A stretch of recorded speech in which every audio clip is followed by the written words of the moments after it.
విషయం పూర్తి వాళ్ళకు సస్పెండ్ చేసినప్పుడు వాళ్ళ పిల్లలు ఎవరికీ చెప్పాలి? సస్పెండ్ కాదు ప్రిన్సిపల్ గారు, మీకు విషయం తెలుసుడుతోనే మీరు వీళ్ళ పేరెంట్స్ పిలిపియాలి, వాళ్ళ పేరెంట్స్ పిలిపియాలి. ఆయన వచ్చి నేను చెప్పేది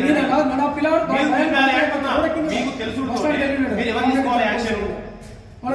తల్లైనా తండ్రి ఎవరండి? మీరేనా? మీరు యాక్షన్ తీసుకున్నప్పుడు వీళ్ళందరూ మీకు కొడుకులు లెక్కనే కదా. మేము నమ్మకంతో మీ దగ్గర ఎందుకు ఉంచుతాము?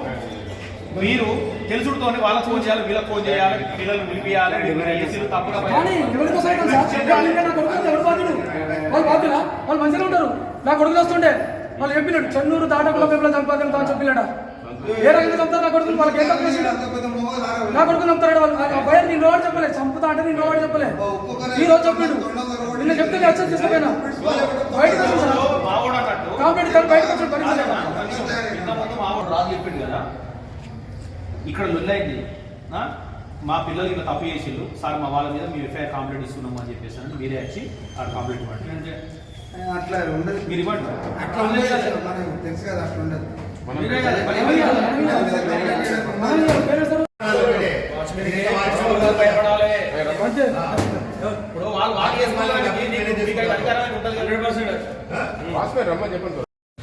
ఈరోజు చెన్నూరులో హెడ్ క్వార్టర్లో అయినటువంటి మహాత్మా జ్యోతిబా ఫులే స్కూళ్ళకి రావడం జరిగింది. కారణం ఏంటంటే ఈ నెల 6వ తారీఖు ఫిబ్రవరి 6వ తారీఖు నాడు ఈ అబ్బాయిని, మనోజ్ అనే అబ్బాయిని, మరి ఈ స్కూల్కి సంబంధించినటువంటి 10వ తరగతి చదువుతున్నట్టు ఈ మనోజ్ని వాళ్ళ క్లాస్మేట్స్ 7గురు కలిసి రాత్రిపూట 10:30-11 గంటల సమయంలో టెర్రస్ మీదకి తీసుకుపోయి మరి ఆయన్ని చిక్కబాదడం జరిగింది, ఈ అబ్బాయిని చిక్కబాదడం జరిగింది.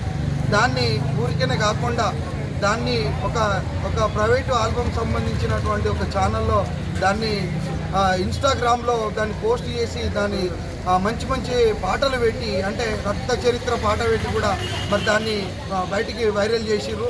మరి ఆ విషయాన్ని ప్రిన్సిపాల్ గారి దృష్టికి తీసుకొచ్చే ప్రయత్నం చేయడం జరిగింది. అది మరి ప్రిన్సిపాల్ గారికి 7వ తారీఖు నాడు తెలిసినప్పటికీ మరి ఈరోజు 17వ తారీఖు ఇప్పటి వరకు కూడా దాన్ని బయటికి పొక్కనీయకుండా ప్రిన్సిపాల్ గారు అదేవిధంగా వారి స్టాఫ్ ప్రయత్నం చేయడం జరుగుతుంది.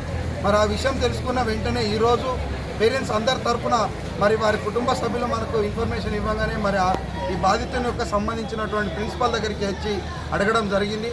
ఈ సందర్భంగా ప్రిన్సిపాల్ని అడిగితే మేము వారిని మందలించే ప్రయత్నం చేసినామని చెప్తా ఉన్నాడు.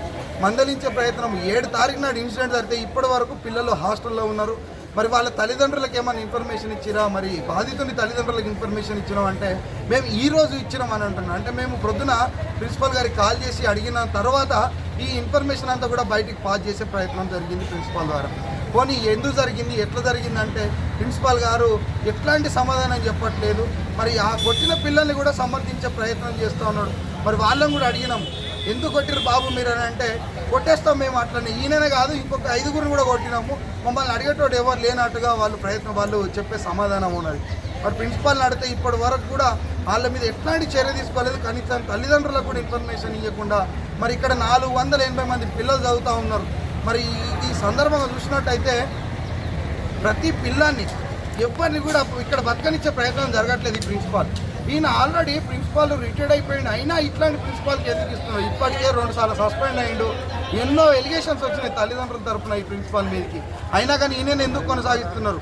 మరి ఇంకా మంచి టీచర్లు లేరు అనుకుంటున్నారా, లేకపోతే వాళ్ళ స్టాఫ్లో వేరే టీచర్ లేరా? వేరే ఇన్ఛార్జ్లకైనా ఇచ్చి మరి ఈ ఇన్స్టిట్యూట్ని నడిపవచ్చు. ఇంత నిర్లక్ష్యంగా ఉన్నటువంటి ప్రిన్సిపాల్ ఇకపై ఈ ఇన్స్టిట్యూట్కి పనికిరాడని, అర్హుడు కాదని, అనర్హుడు అని చెప్పేసి మేము ఖచ్చితంగా పేరెంట్స్ తరఫున ప్రకటిస్తూ ఉన్నాము.